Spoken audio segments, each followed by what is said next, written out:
Investment risk అనేది market ఒడిదుడుకులకు లోబడి ఉంటుంది. ఇన్వెస్ట్ చేసే ముందు అందుకు సంబంధించిన వివరాలను క్షుణ్ణంగా తెలుసుకున్నాకే పెట్టుబడులు పెట్టండి. ఈ కార్యక్రమం నిపుణులు, అనుభవజ్ఞుల సూచనలు, సలహాల మేరకు మాత్రమే నడుస్తుంది. మీ పెట్టుబడులకు ఏబిఎన్ ఆంధ్రజ్యోతి ఎటువంటి బాధ్యత వహించదు. నమస్తే, వెల్కమ్ టు ఏబిఎన్ బిజినెస్. దేశీయ స్టాక్ మార్కెట్లు నష్టాల్లో ప్రారంభమయ్యాయి. సెన్సెక్స్, నిఫ్టీ నష్టాల్లో ట్రేడ్ అవుతున్నాయి. నెస్లే, ఇంటర్గ్లోబ్, ఏవిఐ, అలాగే ITC, Apollo hospital, doctor Reddy's labs షేర్లు లాభాలు ట్రేడ్ అవుతున్నాయి. Hindalco, Tata steel, SBI life insurance, Eternal, JSW steel షేర్లు నష్టాల్లో కొనసాగుతున్నాయి. మార్కెట్స్ కి సంబంధించి మరింత విశ్లేషణ అందించేందుకు బిజినెస్ అనలిస్టులు వివికే ప్రసాద్ గారు అలాగే రాజేంద్ర గారు ఉన్నారు. వారితో మాట్లాడదాం. గుడ్ మార్నింగ్ సార్ ప్రసాద్ గారు, అలాగే రాజేంద్ర గారు. Good morning madam. Sir, Rajendra గారు, ముందుగా గత కొన్ని సెషన్లుగా నిఫ్టీ చాలా ఎక్కువగా ఓలాటిల్ గా ఉంది. అయితే 25,164 వద్ద ఉన్నా కూడా 200 DMA స్థాయి బలంగా కాపాడుతోంది. సో నిఫ్టీ బ్యాంక్ మాత్రం నిఫ్టీ కంటే మెరుగైన ప్రదర్శన చూపుతూ 20 DMA పైన నిలబడుతోంది. సో ఈ పరిస్థితిలో చార్ట్స్ ఏం సూచిస్తున్నాయి sir? I think last 5-6 sessions గా మనం చూస్తామంటే వొలటాలిటీ ఇండెక్స్ అనేది బాగా పెరగటం చేసాం. నిఫ్టీ విఏఎక్స్ ఏదైతే మనం అనుకుంటామో, సో 7 సెషన్స్ బ్యాక్ అది 10.3 ఉన్నది. ఐ థింక్ 16 దగ్గర పీక్ అవుట్ అయ్యి ఇప్పుడు 13 దగ్గర ట్రేడ్ అవుతుంది.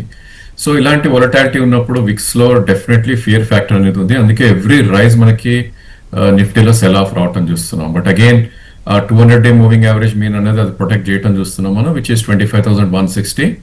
అండ్ లాస్ట్ 6 సెషన్స్ లో మనం చూస్తే కనుక ఆల్మోస్ట్ 3 times ఆ లెవెల్ రావటం కానీ, లేదంటే ఆ లెవెల్ కన్నా కింద ఒకసారి ఇంట్రాడే వెళ్ళి క్లోజింగ్ మళ్ళా ఐ థింక్ 25,160 ఆ లెవెల్లోనే ట్రేడ్ అవటం చూస్తున్నాం. సో దీన్ని బట్టి అర్థమయ్యేది ఏంటంటే చాలా చాలా ఫియర్ గా ఉంది ట్రేడింగ్ ప్యాటర్న్ అనేది.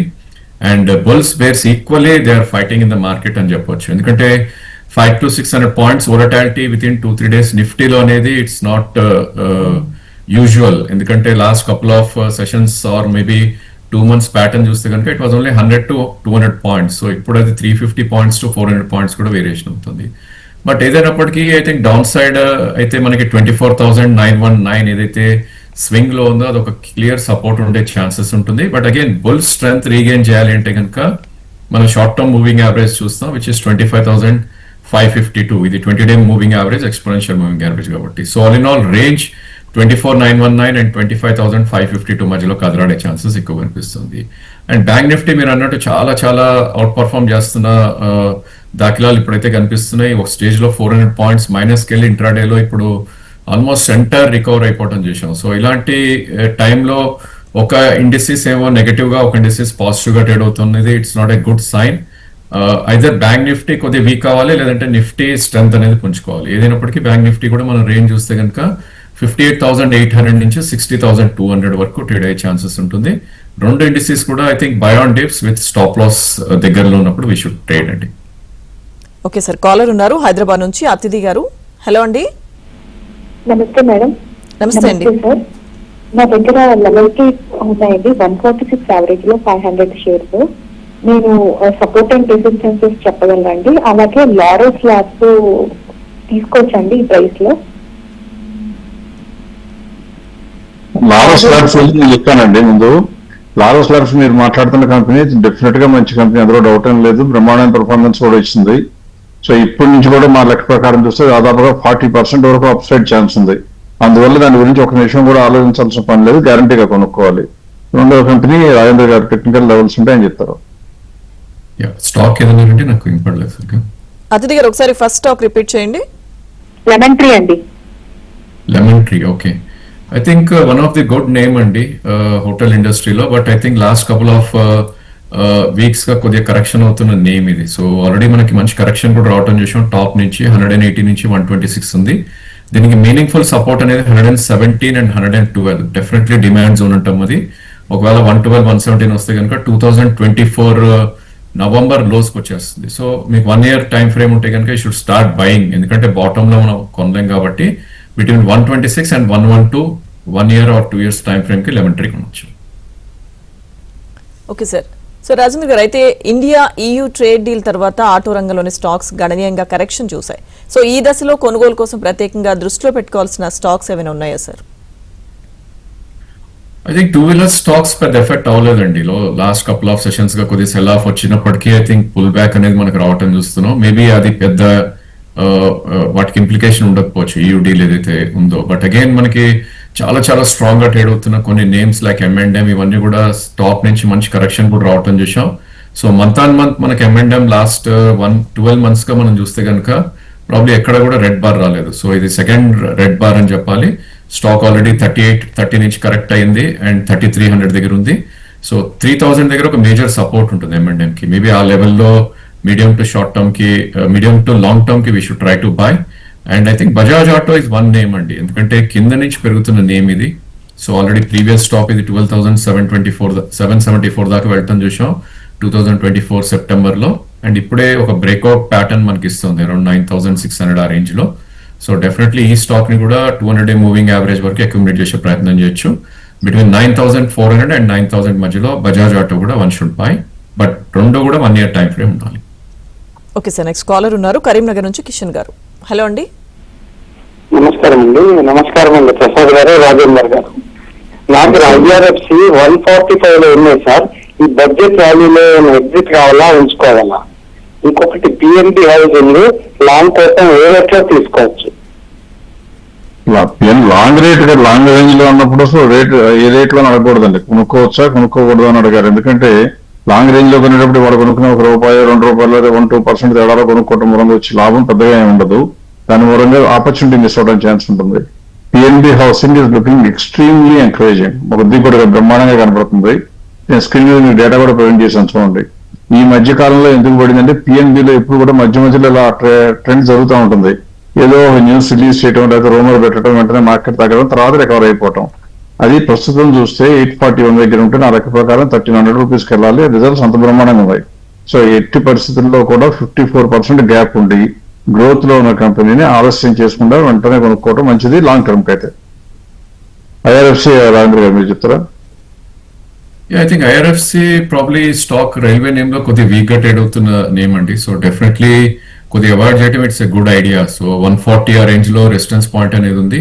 అక్కడ డెఫినెట్లీ స్టాక్ ని ఎగ్జిట్ చేసే ప్రయత్నం చేయాలి. And probably I think stop loss పెట్టుకోవాలి. ట్రేడింగ్ స్టాప్ అంటే కనుక 108. సో దీని రేంజ్ 108 నుంచి అబౌట్ 140 వరకు ట్రేడ్ అయ్యే ఛాన్సెస్ ఉంది. So it depends on you అండి, స్టాప్ లాస్ లేదంటే ముందు టార్గెట్ వస్తే should try to exit. Okay sir, caller ఉన్నారు నెక్స్ట్ హైదరాబాద్ నుంచి సతీష్ గారు. హలో అండి. హలో, నమస్తే రాజేంద్ర గారు. నమస్తే ప్రసాద్ గారు. నమస్కారం సార్, CG పవర్ ఒకటి విశాల్ మీద 20% లాస్ట్ లో ఉన్నాను. ఇది యాక్టివ్ గా చూసుకోమంటే లాంగ్ టర్మ్ కోసము NCC అట్లేదు సార్, అమ్మూరు సార్.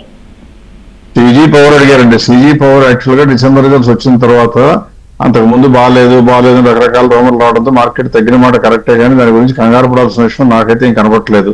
పవర్ కంపెనీస్ అన్నిటికీ జనరేషన్ కానీ డిస్ట్రిబ్యూషన్ లో కానీ ఉన్న కంపెనీలు, దానికి సంబంధించిన కంపెనీలన్నిటికీ కూడా వింటర్ సమయంలో డిమాండ్ తక్కువ ఉండటం, కన్సంప్షన్ తక్కువ ఉండటం జనరల్ గా ప్రతి సంవత్సరం జరుగుతూ ఉంటుంది.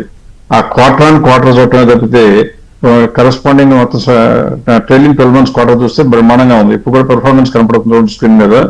అందులో చూస్తే 9.76 మార్జిన్ ఉంది. అంటే ఏం జరిగింది, ఆపరేటింగ్ మార్జిన్ కొద్దిగా తగ్గినట్టు ఉంది తప్పితే అదర్వైజ్ గ్రాస్ ప్రాఫిట్ మార్జిన్ పెరిగింది, నెట్ ప్రాఫిట్ మార్జిన్ పెరిగింది. సో ఈ కంపెనీకి వస్తున్న ప్రాఫిట్ కూడా హిస్టారిక్ గా లాస్ట్ ఎప్పుడు 2 years లో చూస్తే 8 trillion 12 month క్వార్టర్స్ లో చూస్తే కూడా ఎక్కడ తగ్గలేదు. మనకి పెరిగి 1,145 crores వచ్చింది. ఇంత రిజల్ట్స్ వచ్చినాక ఇంత తగ్గిన తర్వాత ఇప్పుడు ఆ షేర్ గురించి ఆలోచన చేయకూడదు. కాకపోతే యావరేజ్ చేయటం అనేది వద్దండి. మన దగ్గర ఉన్న డబ్బులతో ఒక కంపెనీ కొంత రేటు కొనుక్కున్నాం, తగ్గింది కాబట్టి కొనాలని ఆలోచన రాకూడదు. రేటు తగ్గడం మనకు కారణం కాకూడదు. ఈ కంపెనీ మిగతా అన్నిటికన్నా బాగుంటే కొనుక్కోవాలి. సో కాబట్టి ఈ కంపెనీ బ్రహ్మాండంగా ఉందంటే లేదు, ఈ కంపెనీ మీరు ఉంచుకోవడానికి అనువుగా ఉంది, కానీ కొత్తగా యావరేజ్ చేయడానికో లేదా కొత్తగా కొనుక్కోవడానికి మాత్రం దిస్ ఇస్ నాట్ అడ్వైజబుల్. దీనికన్నా ఇంకా చాలా మంచి కంపెనీలు ఉంటాయి. ఓకే సార్, నెక్స్ట్ కాలర్ ఉన్నారు నెల్లూరు నుంచి కృష్ణారెడ్డి గారు. హలో అండి. నమస్తే సార్. సార్, ఇప్పుడు ఉండే రేట్లో హిందుస్థాన్ జింక్, హిందుస్థాన్ కాపర్ రెండు ఏ రేట్ లో కొనొచ్చు? అదే మీరు చెప్పండి. యాక్చువల్ మోస్ట్లీ మొమెంటం లా కనపడుతుంది. రైట్, టోటల్లీ రెండు కూడా చాలా చాలా పీక్ లో ట్రేడ్ అవుతున్న నేమ్స్ అండి. So Hindustan zinc for instance చూస్తే కనుక 482 నుంచి ఆల్మోస్ట్ 733 2 months లోనే పెరగటం చూసాం. సో ఇలాంటి మూవ్ వచ్చినప్పుడు రేట్ అనేది ప్రెడిక్ట్ చేయడం కొద్దిగా డిఫికల్ట్ అవుతుంది. బట్ ఏదైనప్పటికీ మనం చాటికల్లీ వెళ్ళి చూస్తే కనుక హిందుస్థాన్ జింక్ లో అరౌండ్ 655 దగ్గర ఫస్ట్ సపోర్ట్ పాయింట్ ఉంది, which is 20-day moving average. దాని తర్వాత స్వింగ్ లో 588 ఏదైతే ఉందో అది సెకండ్ పాయింట్. సో ఆ స్టేజ్ లో మీరు should try to buy, but careful గా ఉండాల్సిన టైం అండి. ఎందుకంటే మెటల్స్ కానీ సిల్వర్ కానీ చాలా చాలా స్విఫ్ట్ అండ్ ఫాస్ట్ గా పెరిగినాయి. ఇలాంటి టైంలో ఈవెన్ ఫాల్ కూడా అంతే సివియర్ గా ఉంటుంది కాబట్టి కొద్దిగా కేర్ఫుల్ గా ఉండాలి. స్మాల్ క్వాంటిటీస్ తీసుకోవడం it's a good idea. Hindustan copper unstoppable move ఉంది. ఇది 308 నుంచి నవంబర్ లో almost 736, so more than double అవటం చూసాం. ఇన్ఫాక్ట్ నిన్న ఇవాళ కలిపే 40% క్లోజ్ టు 30% దాకా పెరగటం చూసాం. సో 564 నుంచి 736 అనేది లాస్ట్ 2 సెషన్స్ లోనే పెరిగింది. అఫ్ కోర్స్ మనందరికి తెలిసిందే, because of copper prices and silver పెరిగినప్పుడల్లా హిందుస్థాన్ కాపర్ మనం పెరగటం కూడా చూసాం. సో ఈ స్టాక్ ని మీరు కొనాలంటే కనుక దీనిలో మీనింగ్ఫుల్ సపోర్ట్ అనేది అరౌండ్ 575 దగ్గరే ఉంది. అంటే ఇక్కడ నుంచి ఒక 130 పాయింట్స్ పడితేనే you should try to buy. Otherwise ఈ స్టేజ్ లో రిస్క్ రివార్డ్ అంత ఫేవరబుల్ గా లేదండి. ప్రసాద్ గారు, ఈ సీజన్ లో ఎక్కువ కంపెనీలు రిజల్ట్స్ అనౌన్స్ చేస్తున్నాయి. సో ఈ వారంలో అనౌన్స్ చేసిన కంపెనీలో ఏవి బాగుంటాయో మన వ్యూవర్స్ కోసం చెప్తారా సార్? ఖచ్చితంగా ఎప్పుడు కూడా మనం చూడాల్సింది ఏంటంటే కంపెనీ రిజల్ట్స్ వస్తే ఒక వారానికి 150-200 కంపెనీల దాకా వస్తుంటాయి. నేను ఒక్కో కంపెనీ చదవాలంటే 150 కంపెనీలు చదవటం అనేది అంత పెద్ద శ్రమతో కూడిన పని, ఉపయోగం ఉండదు. కాబట్టి నా స్క్రీన్ ఇప్పుడు షేర్ చేస్తాను. అందులో కనుక ఇన్వెస్టర్స్ చూసుకోగలిగినట్లయితే మొత్తం 156 కంపెనీ రిజల్ట్స్ డిక్లేర్ చేస్తే ఈ వారంలో 106 కంపెనీలు బాగున్నాయి. అంటే కొద్దిగా గొప్ప ప్రాఫిట్లు పెంచుకున్నాయి. ఒక 50 కంపెనీలు మాత్రం ప్రాఫిట్లు తగ్గించుకున్నాయి. అంటే ఓవరాల్ గా మేజర్ పర్సంటేజ్. ఒక కంపెనీ ప్రాఫిట్ తగ్గించుకుంటే 2 కంపెనీలు పెంచుకుంటున్నట్టుగా కనపడుతుంది. సో ఇందులో 34 కంపెనీస్ నాకు తెలిసి మా అంచనా ప్రకారం, అంటే మా సిస్టమ్ అంచనా ప్రకారం మంచి కంపెనీలు అయ్యుండి కనీసం 30% గ్యాప్ ఫెయిర్ ప్రైస్ తో పోలిస్తే మార్కెట్ ప్రైస్ తక్కువలో ఉన్న కంపెనీలు ఉన్నాయి. అది ఎలా తెలుస్తాయి అంటే ఇక్కడ స్క్రీన్ మీద కనపడే గ్రీన్ కలర్ లో వేసి నేనేమో ఈ రైట్ హ్యాండ్ సైడ్ గ్యాప్ లో 30% కన్నా ఎక్కువ ఉన్నాయో కొనుక్కోవడానికి అనువైనవి. మిగిలిన ఎందుకు ఇవ్వడం జరిగిందంటే ఎవరు ఏ కంపెనీ గురించి ఇంట్రెస్ట్ ఉంటుందో తెలియదు కాబట్టి అన్ని కంపెనీలు ఇవ్వడానికి ట్రై చేస్తున్నాను. మనం ఈ ప్రోగ్రామ్ అయిపోయిన తర్వాత వీడియో ఎలాగో మీరు యూట్యూబ్ లో కూడా పెడతారు కాబట్టి నేను ఏం చేస్తానంటే ఈ స్క్రీన్ మొత్తాన్ని ఒకసారి స్క్రోల్ చేయడం ట్రై చేస్తాను. ఇందులో ఎవరైనా సరే మిస్ అయిపోయాము అనుకుంటే బాధపడకుండా ఒక గంట తర్వాత అయినా ఆన్ ద ఏబిఎన్ ఈ వీడియో పోస్ట్ చేసిన తర్వాత చూసుకుంటే ఈ కంపెనీలన్నీ కనపడతాయి. అందులో మీకు కావాల్సిన కంపెనీ ఉంటే మీరు చూసుకోవచ్చు. ఈ అన్ని కంపెనీలు చెప్పినా డిక్సన్ అనే ఒక కంపెనీ వచ్చింది అనుకోండి, అందులో చూస్తే చూడండి దాదాపుగా 33% గ్యాప్ ఉందని వచ్చింది. అది ఇవాళే పెరిగింది, ఎందుకంటే రిజల్ట్స్ బాగున్నాయి కాబట్టి. అంటే చూడవలసింది ఏంటంటే మనం కొనుక్కునేటువంటి కంపెనీల్లో రిజల్ట్స్ బాగుంటేనే కొనుక్కోవాలి. ఇలా దాదాపుగా 16 నెలలుగా ఇటు అటు పైకి కిందకి జరగకుండా ఇండెక్స్ కొట్టుకులాడుతుంటే ఈ సమయంలో కూడా గుడ్డిగా ఏది పడితే అది కొనుక్కుంటాను అనుకోవడం చేయకూడదు. రిజల్ట్స్ బాగుండాలి, చౌకలో ఉండాలి, అప్పుడే కొనుక్కోవాలి.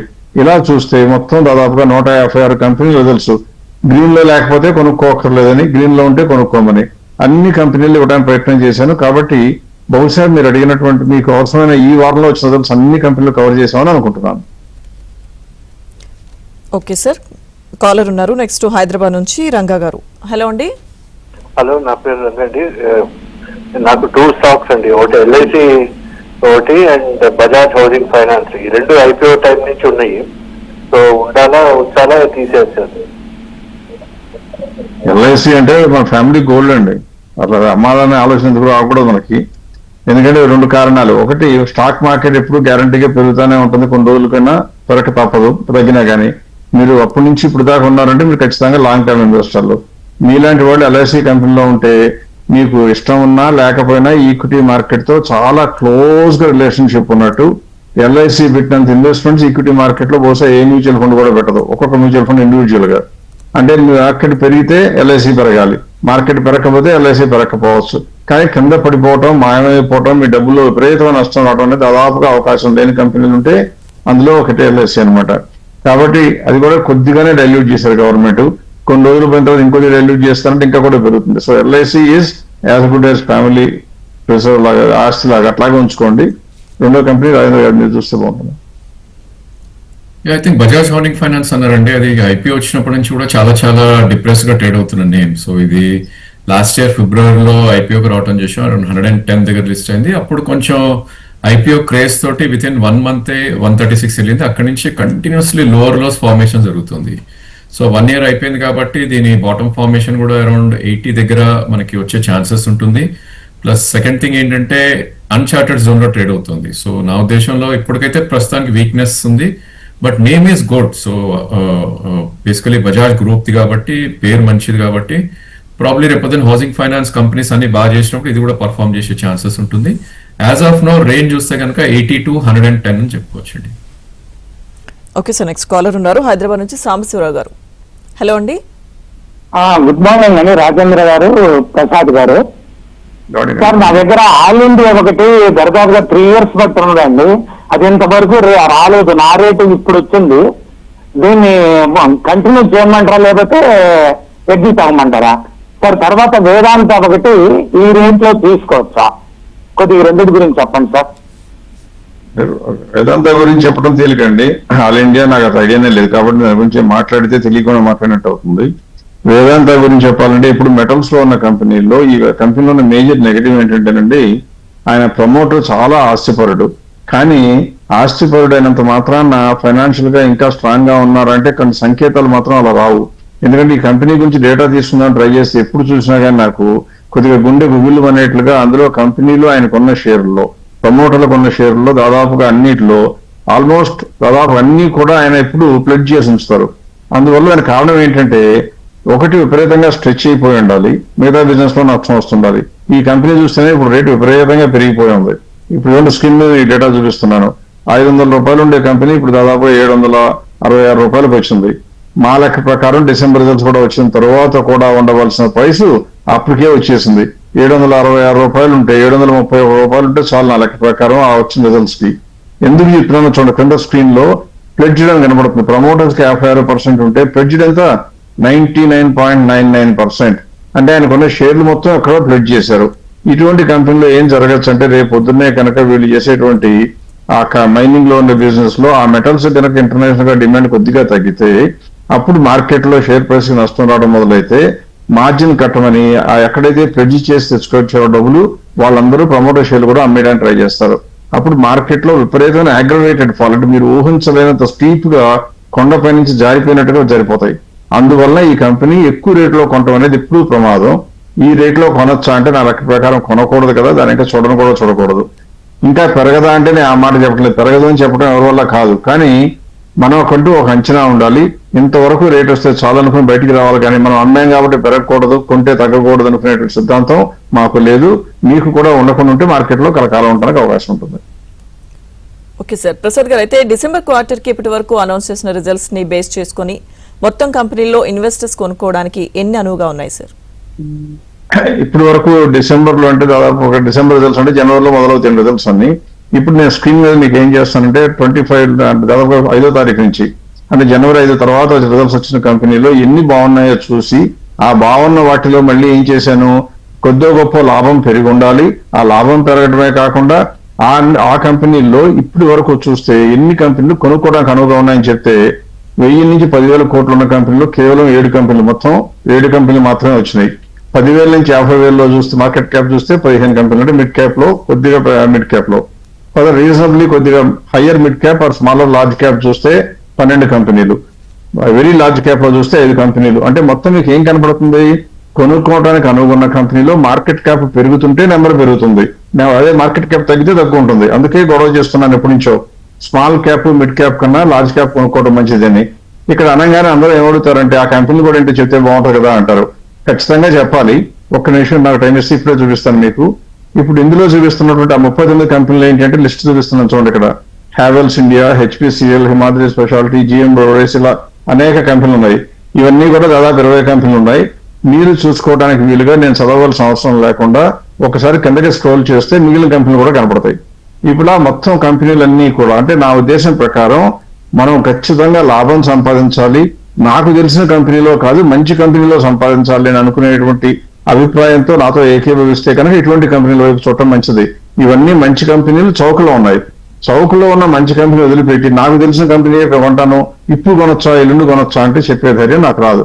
నా లెక్క ప్రకారం these companies are looking great to buy now. Okay sir, next caller ఉన్నారు బెంగళూరు నుంచి మధు గారు. హలో అండి. Hello, good morning madam. Good morning అండి, మాట్లాడండి. Sir Tata Motors commercial vehicles ఇప్పుడు తీసుకోవచ్చునా సార్? రిజల్ట్ వచ్చింది, దాని ఫేర్ చెప్పండి సార్. చాలా అన్యాయంగా ఉందని మీరు అడిగిన కంపెనీ. దానికి మీరు చూడనే చూడకూడదు, కొనొచ్చా ఏ రేటు కాదు, దానికి చూడనే చూడకూడదు. బికాస్ 2 రకాల కారణాలండి. ఒకటి, ప్రస్తుతం రిజల్ట్స్ బాగాలేవు, అది రిజల్ట్స్ కూడా చూపించండి, ఎందుకంటే చూపిస్తే కొద్దిగా భయంగా ఉంటాయి. రెండవ కారణం ఏంటంటే ఈయూతో డీల్ అయిపోతే మిగతా కంపెనీలన్నింటికి లాభం ఏమో కానీ, అంటే కొద్ది గొప్ప కంట్రీకి లాభం, మన సిటిజన్స్ కి లాభం ఏమో కానీ చిన్న కంపెనీలు టాటా మోటార్స్ అలాగే మహీంద్రా వీళ్ళందరికీ కూడా కాంపిటీషన్ పెరగడం ఒక కారణం, బాగా ఇబ్బంది పడతారు. పైగా ఇంకొకటి మన వాళ్ళు ఎక్స్పోర్ట్ చేస్తున్న మార్కెట్ లో సౌత్ ఆఫ్రికాకి బాగా ఎక్స్పోర్ట్ చేసే కంపెనీలో టాటా మోటార్స్ కూడా ఒకటి, మహీంద్రా కూడా ఉంటుంది, టాటా మోటార్స్ మరీ ఎక్కువ, మారుతి కూడా ఉంటుంది. వీళ్ళకి సౌత్ ఆఫ్రికాలో ఏం చేశారంటే ప్రస్తుతం వాళ్ళ ఆలోచన ప్రకారం imports ban on vehicles from India and China పెడుతున్నారు. ఇండియా వాళ్ళు దాదాపుగా అందులో సౌత్ ఆఫ్రికన్ మార్కెట్ లో 60% వరకు ఇండియన్ వెహికల్స్ ఉంటాయి. అంటే టాటా మోటార్స్ కి ఎక్స్పోర్ట్స్ అనేది దెబ్బపడబోతుంది.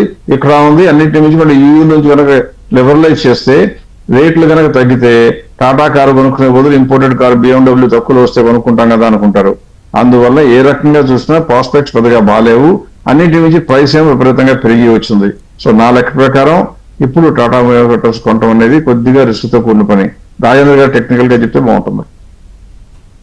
ఐ థింక్ కమర్షియల్ వెహికల్ అడిగారండి. ఇది రీసెంట్లీ లిస్ట్ అయిన స్టాక్, ఇది నవంబర్ లో లిస్ట్ అయింది అరౌండ్ 300 దగ్గర. సో ప్రసాద్ గారు అన్నట్టు I think one side up వెళ్తుంది ఇది, బికాస్ మేబీ లిక్విడిటీ తక్కువ ఉందా లేదంటే సమ్ ర్యాంప్ అప్ అవుతుందా అనేది మనకి తెలియదు. ఆఫ్ కోర్స్ ప్రైస్ డిస్కవర్ అనేది అట్లీస్ట్ మనకి 6 months ట్రేడ్ అవుతుందని తెలుస్తుంది. ఈ స్టేజ్ లో అయితే రిస్క్ ఈజ్ వెరీ హై అండి, ఎందుకంటే ఆల్మోస్ట్ 50% పెరిగింది లాస్ట్ 3 to 4 months లోనే. అలాంటప్పుడు కొనటం అనేది it's not a good idea. Okay, thank you అండి వివేక్ ప్రసాద్ గారు, అలాగే రాజేంద్ర గారు మార్కెట్ మీద మీ అనాలిసిస్ అందించారు. Thank you so much. ఇక ఇది వాళ్ళ ఏబిఎన్ బిజినెస్.